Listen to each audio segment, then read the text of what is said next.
नमस्कार। देश काल में आपका स्वागत है। मैं हूं मुकेश कुमार। दोस्तों, एप्स्टीन फाइल्स का मामला अब प्रधानमंत्री मोदी के लिए बहुत बड़ा संकट बनता जा रहा है। दिनों दिन एप्स्टीन फाइल्स के जरिए आने वाले मेल्स की परतें खुलती जा रही हैं और ये एक तरह से अब साफ दिखने लगा है कि वो और उनकी सरकार किस तरह से एप्स्टीन से संपर्क साध रही थी और एप्स्टीन का इस्तेमाल कर रही थीं और एप्स्टीन भारत सरकार का इस्तेमाल कर रहा था। ये कुल मिलाकर प्रधानमंत्री मोदी की जो छवि है उसको बट्टा लगाने वाला है, उसको डैमेज करने वाला है। हम जानते हैं कि प्रधानमंत्री मोदी की छवि पिछले कुछ सालों से लगातार गिरती जा रही है। भले ही वो जो फर्जी सर्वे हैं गोदी मीडिया के, वो बताते रहें कि वो स्थायी है, टिकाऊ है, बढ़ गई, थोड़ा सा कम हुई है, लेकिन हकीकत ये है कि उनकी छवि लगातार घिसती जा रही है, धुंधलाती जा रही है, धूमिल होती जा रही है। ऑपरेशन सिंदूर, उसके पहले गलवान का मसला, उसके पहले तमाम तरह के ऐसे मुद्दे जो किसानों से जुड़े थे, जो नौकरियों से जुड़े थे, जो आर्थिक विकास के फर्जी आंकड़ों से जुड़े थे, जो प्रधानमंत्री और उनकी सरकार द्वारा बोले जाने वाले ढेरों झूठ से जुड़े थे, उनके पर्दाफाश होने से प्रधानमंत्री मोदी की अपनी विश्वसनीयता, अपनी साख लगातार घटती गई है। लोग ये स्वीकार करने लगे हैं कि मोदी जो बोलते हैं वो करते नहीं हैं, मोदी जो दिखाते हैं वो होता नहीं है। वो तमाशेबाजी में यकीन करते हैं, इवेंटबाजी में यकीन करते हैं और एक तमाशे के ज़रिए एक ऐसा माहौल क्रिएट करने की कोशिश करते हैं जैसे वो एक महान नेता हो, वो विश्वगुरु हों। लेकिन ऑपरेशन सिंदूर के बाद ख़ास तौर पर जिस तरह से फजीहत हुई है अंतर्राष्ट्रीय राजनीति में और जिस तरह से डोनाल्ड ट्रंप ने बार बार उनको अपमानित किया है, उसके बाद से उनकी जो छवि है उसमें गिरावट की रफ्तार बहुत तेज़ हो गई है। लेकिन एप्स्टीन फाइल्स इस गिरावट को थोड़ा और आगे ले जाती है और दूसरे डायरेक्शन से वो गिरावट के बारे में हमें बताती है। यानी बाकी गिरावटें तो ये थी कि वो कुशल नहीं थे, झूठ बोल रहे थे, उन्होंने बेवजह एक माहौल बनाने भर की कोशिश की, जिसको नक्शेबाजी कहा जाता है, वो करने की कोशिश की और उसके ज़रिए, झूठ के ज़रिए एक तिलिस्म गढ़ा जिसमें भारत के बहुत सारे लोग उस फरेब में फंस गए और ये मानने लगे कि मोदी सचमुच में कोई बहुत बड़े जादूगर, करिश्माई नेता हैं जो हिंदुस्तान को विश्व में बड़े पैमाने पर स्थापित कर रहे हैं, प्रतिष्ठित कर रहे हैं। वो सारा कुछ तो ढह गया और उसी के साथ मोदी जी की वो जो छवि थी वो भी ढह गई। लेकिन एक जो चीज़ थी जिस पर हम कह सकते हैं कि उस हद तक, क्योंकि कोई बहुत सारे सवाल उनके चरित्र को लेकर भी उठते रहे हैं, गुजरात से उठते रहे हैं, जिस तरह से स्नूप गेट कांड वहाँ का हुआ, या मानसी सोनी का मसला हुआ, या आनंदीबेन पटेल का मसला हुआ, वैसी कुछ चीज़ें उड़ती रही हैं। लेकिन अधिकांश लोगों ने उस पर उतना ध्यान नहीं दिया और इसलिए नहीं ध्यान दिया कि वो थोड़ा अतीत की बात थी। बाद में प्रधानमंत्री मोदी की छवि बनाने की जो कोशिश हुई अंतर्राष्ट्रीय जगत में, उसके पीछे वो छिप गई और हिंदुत्व के नाम पर भी छिप गई, क्योंकि बहुत सारे लोग हिंदुत्व के नाम पर अंधे हो जाते हैं, अंधभक्त बन जाते हैं और वो फिर उन बुराइयों को न देखना चाहते, न सुनना चाहते हैं, और अगर वो बुराइयां स्वीकार भी कर लेते हैं तो मोदी जी को माफ़ कर देते हैं कि ठीक है, उनसे गलती हुई होगी, या ये तो सभी नेता करते हैं वगैरह वगैरह कह के उस पर पानी फेर देते हैं, मटिया देते हैं। लेकिन ये जो एप्स्टीन वाला मामला हुआ है, जो हर दिन नई परतें खुल रही हैं, जैसे हरदीप पुरी के बारे में हर दिन कुछ नई चीज़ें जुड़ रही हैं और उनके झूठ भी सामने आ रहे हैं।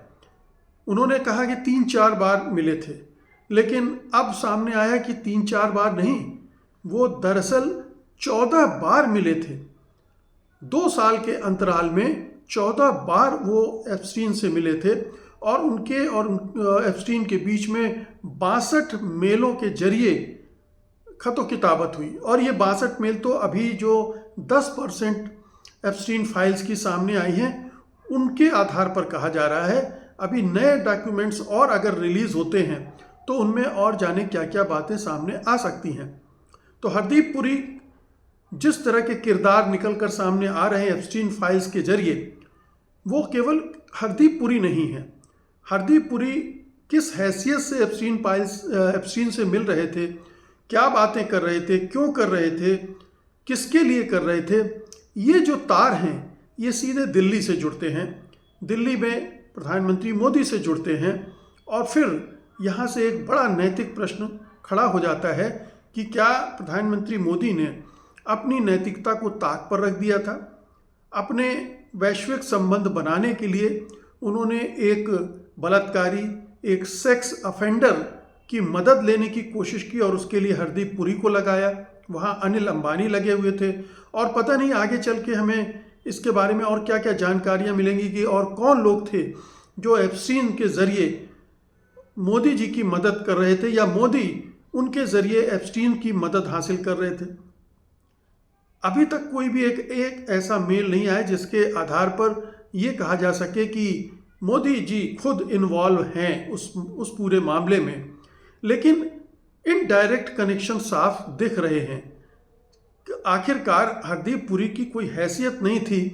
वो बार बार ये कहते हैं कि एक प्राइवेट सिटीज़न के रूप में वो वहाँ मिल रहे थे एप्स्टीन से, लेकिन अगर प्राइवेट सिटीज़न के रूप में मिल रहे थे तो वो भारत सरकार की बातें क्यों कर रहे थे? भारत सरकार की नीतियों को, जैसे डिजिटल इंडिया का जो पूरा प्लान था, वो 6-8 महीने पहले उसको लीक क्यों कर रहे थे? तो ये सारी फीडिंग दिल्ली से हो रही थी। किसके इशारे पर हो रही थी, क्यों हो रही थी और इसके बदले में दिल्ली क्या चाहती थी, क्या हासिल करने चाहिए? ट्रंप के साथ मुलाकात, ट्रंप के लोगों के साथ मुलाकात, ट्रंप से रिश्ते सुधारने के लिए, यहाँ तक कि इजराइल भी चले गए प्रधानमंत्री, जहाँ डांस एंड सैंग वाला जुमला एप्स्टीन ने इस्तेमाल किया है। सवाल ये नहीं है कि मोदी जी के बारे में मेल्स में कुछ नहीं निकला है, हरदीप पुरी के बारे में ऐसी कोई बात नहीं निकली है जो उनको अपराधी साबित करती हो। हालांकि अनिल अंबानी के बारे में उस तरह की चीज़ सामने आ गई है कि वो लड़की का इंतज़ाम करने की बात कर रहे हैं, तो अनिल अंबानी तो डेफिनेटली उस कैटेगरी में पहुंच गए हैं। लेकिन हरदीप पुरी अपराधी नहीं है, लेकिन जो काम वो कर रहे थे और जिसके ज़रिए करवा रहे थे वो पूरी तरह से अनैतिक था। एक अपराधी की मदद ली जा रही थी और ये किसके इशारे पर क्यों ली जा रही थी, ये बहुत बड़ा प्रश्न है। और इसको ढकने की कोशिश प्रधानमंत्री मोदी लगातार कर रहे हैं, उनकी सरकार कर रही है। जो सवाल उठ रहे हैं उनके जवाब सरकार की तरफ से नहीं आ रहे हैं, मोदी की तरफ से नहीं आ रहे हैं। वो केवल ये खारिज करने का काम कर रहे हैं, ये सब बकवास है, ये सब, इसमें कोई दम नहीं है, इसमें कुछ ऐसा नहीं है। लेकिन जो सवाल निकल कर आ रहे हैं उनके जवाब वो नहीं दे रहे हैं। तो कहने का मतलब ये है कि जब आप इस तरह से पेश आते हैं तो आपकी छवि पर दाग लगते हैं, आप पर सवालिया निशान लगने लगते हैं कि एप्स्टीन के साथ ये संदेह बढ़ जाता है कि एप्स्टीन के साथ आखिरकार मोदी सरकार और प्रधानमंत्री मोदी के क्या रिश्ते थे, जिनका खुलासा हो सकता है कि भविष्य में हो भी जाए। और भी जो फाइल्स आएँ उनमें पता नहीं क्या क्या हो, किस किस तरह की चीज़ें निकल कर आएँ। और चूँकि हम सब जानते हैं कि प्रधानमंत्री दबाव में है, मोदी सरकार दबाव में है, ट्रेड डील इसी दबाव में हो रही है, डिफेंस डील इस दबाव में हो रही है, ऑयल एंड गैस की डील इसी दबाव में हो रही है। तमाम तरह की जो डीलिंग्स हैं अमेरिका कई तरह के दबाव डालकर कर रहा है, चाहे वो अडानी की केस की का दबाव हो, चाहे ये दबाव हो, चाहे पतवंत सिंह पन्नू की हत्या की साजिश रचने वाला मामला हो, जिसमें अजीत डोभाल पर भी उंगलियां उठ रही हैं। तो ये तमाम मामले तो हैं, लेकिन ये जो एप्स्टीन वाला मामला है ये इसलिए ज़्यादा गंभीर हो जाता है और इसलिए ज़्यादा डैमेजिंग हो जाता है प्रधानमंत्री मोदी के लिए, क्योंकि एप्स्टीन एक सज़ा याफ्ता अपराधी था, कोई शक की बात नहीं है। उसको बाकायदा सज़ा दंड मिला था। वो 18 महीने जेल में रहा था और 1 साल तक उसको घर में नज़रबंद रखा गया था। और उसको जानते हुए हरदीप पुरी, अनिल अंबानी उससे डीलिंग कर रहे थे। और वो डील किसके लिए कर रहे थे? डेफिनेटली अपने लिए नहीं कर रहे थे। भारत सरकार, मोदी सरकार के लिए कर रहे थे या प्रधानमंत्री मोदी के लिए कर रहे थे। और हम जानते हैं कि प्रधानमंत्री मोदी भारत के लिए कम और अपने लिए ज़्यादा करते हैं। उनका एजेंडा अपने को प्रमोट करना ज़्यादा होता है, अपने को वैश्विक मंच पर चमकता हुआ दिखाने का लोभ उनमें ज़्यादा है। और क्या सवाल ये भी उठता है कि जो कुछ भी उनके शुरुआती वर्षों में अंतर्राष्ट्रीय जगत में उनकी चमकदार छवि बनी, क्या उसमें एप्स्टीन का भी रोल है? क्या एप्स्टीन ने भी मदद की जिसकी वजह से प्रधानमंत्री वैसे चमके? और अगर ऐसा है तो ये तो एक और नैतिक अधोपतन का सबूत होगा कि आप अपने फ़ायदे के लिए आप किसी भी व्यक्ति की मदद ले सकते हैं, किसी से भी संबंध स्थापित कर सकते हैं। आप ना सही, लेकिन किसी के ज़रिए ये हुआ। और ये मेल बताते हैं कि दिल्ली में कौन ऐसा व्यक्ति हो सकता है, या तो खुद प्रधानमंत्री के ज़रिए हो सकता है या उनके जो खासम खास हैं राष्ट्रीय सुरक्षा सलाहकार अजीत डोभाल, वो इसमें कोई भूमिका निभा सकते हैं।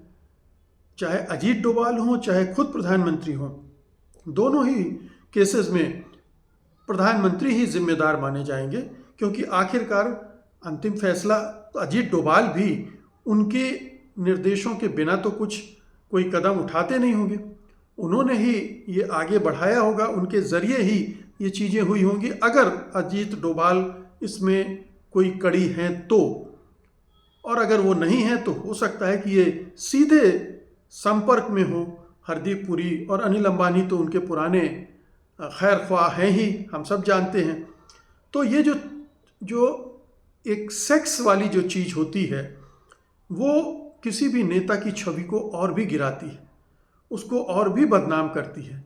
एक मर्तबा लोग उसकी आर्थिक भ्रष्टाचार को नज़रअंदाज कर देते हैं, उसकी विलासिता को भी नज़रअंदाज कर सकते हैं कि 10 लखटकिया आप सूट पहन रहे हैं, या दिन में 6 बार अपनी कपड़े बदल रहे हैं, या दूसरे तरह के तिकड़मे कर रहे हैं। उन सब को भी भुला देता है, उन झूठों को भी भुला देता है किसी नेता की जो सचमुच में पकड़ में आ गए होते हैं, ये सोचकर कि नेता तो बहुत सारे झूठ बोलते ही हैं, बिना झूठ के उनका काम नहीं चलता है।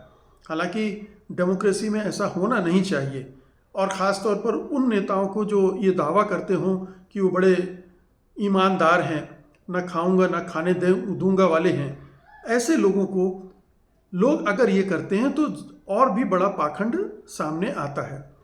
ये एक मुखौटा जैसा लगने लगता है। तो प्रधानमंत्री का वो मुखौटा तो पहले उतर गया, क्योंकि वो पकड़ में आ गए हैं कि वो झूठी पर झूठ बोलते हैं, उनकी सरकार झूठों पर खड़ी है, झूठे तथ्यों पर खड़ी है, अर्थव्यवस्था के सारे आंकड़े झूठे, बेरोजगारी के आंकड़े झूठे, विकास के आंकड़े झूठे आंकड़ों पर चल रही है। और जो वैश्विक छवि बनाई थी, विश्व गुरु बनने जा रहे थे, उसका भी पूरा पर्दाफाश हो चुका है। अब ये जो सेक्स वाला मामला है जो बहुत गंभीर रुख अख्तियार करता जा रहा है, ये प्रधानमंत्री की छवि का क्षरण करता जा रहा है। लगातार उससे परखचे, उसके जो छिलपी हैं वो उधड़ती जा रही हैं, परतें गिरती जा रही हैं, और जो चमकदार कलई लगी हुई थी वो भी उधड़ती जा रही है। तो ये एक और भी इसको इस नज़रिए से देखना चाहिए कि प्रधानमंत्री अपने 12वें साल में किस तरह से ढलान पर हैं, किस तरह से नीचे लगातार गिरते जा रहे हैं हर मानदंड पर। कुछ मानदंड पर वो पहले गिरे और बाकी मानदंडों पर अब लगातार उनका पतन चलता जा रहा है। और ये कुल मिलाकर ये बताता है कि मोदी जी न केवल नेतृत्व के स्तर पर फेल हो रहे हैं, बल्कि व्यक्तित्व के स्तर पर भी वो नाकाम साबित हो रहे हैं, चरित्र के स्तर पर भी नाकाम साबित हो रहे हैं। बैक चैनल में सारी सरकारें काम करती हैं, लॉबिंग करती हैं, तमाम चीज़ें करती हैं। पहले वाली सरकारें भी लॉबिंग करती रही हैं, लेकिन एक सेक्स अफेंडर का इस्तेमाल करना और ख़ास तौर पर अपनी छवि चमकाने के लिए, ये अपने आप में एक बहुत ही घृणित किस्म का उपक्रम था, जो अब धीरे धीरे खुलता जा रहा है। और जैसे जैसे और खुलेगा वैसे वैसे मोदी जी फंसते चले जाएंगे। मोदी जी इससे निपटने के लिए जो तौर तरीके अपना रहे हैं, डैमेज कंट्रोल के लिए उन्होंने जो भी प्रयास किए हैं, वो उनका कोई असर नहीं हो रहा है, कोई फ़ायदा नहीं हो रहा है। क्योंकि आप अगर सोशल मीडिया को खंगालना शुरू करेंगे तो आपको समझ में आएगा कि वहाँ किस तरह से एप्स्टीन फाइल्स को लेकर उनकी और उनकी सरकार की फजीहत हो रही है, और किस तरह से विपक्षी दलों को एक बहुत बड़ा मुद्दा मिल गया है और रोज़ प्रेस कॉन्फ्रेंस करके वो अटैक कर रहे हैं। और अटैक हरदीप पुरी पर कम, प्रधानमंत्री मोदी पर ज़्यादा हो रहे हैं, क्योंकि हरदीप पुरी आखिरकार तो प्रधानमंत्री मोदी के आदमी थे, इसीलिए मोदी के मंत्रिमंडल में शामिल किए गए और इसीलिए प्रधानमंत्री उनको बचाते जा रहे हैं, उनको उनके बर्थडे पर वार्म ग्रीटिंग्स देते हैं। ये संबंध आप जोड़कर समझ सकते हैं कि हरदीप पुरी एक बहुत राजदार हैं, बहुत बड़े राजदार हैं प्रधानमंत्री मोदी के, और मोदी उनको प्रोटेक्ट कर रहे हैं। इसी तरह से वो अनिल अंबानी को भी प्रोटेक्ट कर रहे हैं, इसी तरह से वो अडानी को भी प्रोटेक्ट कर रहे हैं। और जाने कुछ और नाम आए हैं, जैसे एक कंथा का नाम आया है, उनका भी रहस्य खुलेगा। और आने वाले दिनों में जब एप्स्टीन की और फाइलें रिलीज़ की जाएंगी और तरह की जानकारियां आएंगी, तब मोदी क्या करेंगे? तब मोदी जी के लिए एप्स्टीन को संभालना मुश्किल हो जाएगा। भले ही वो अपनी कुर्सी से चिपके रहें, भले ही विपक्ष में इतनी सामर्थ्य आज ना हो, भले ही मीडिया उनके साथ खड़ा हो, भले ही कारपोरेट उनके साथ खड़े हों, वो कुर्सी पर बने रहेंगे, लेकिन वो लोगों की नज़रों में गिर जाएंगे, देश की नज़रों में गिर जाएंगे, और ये किसी भी नेतृत्व के लिए सबसे बुरी स्थिति होती है। बहुत बहुत शुक्रिया आपका, धन्यवाद, नमस्कार।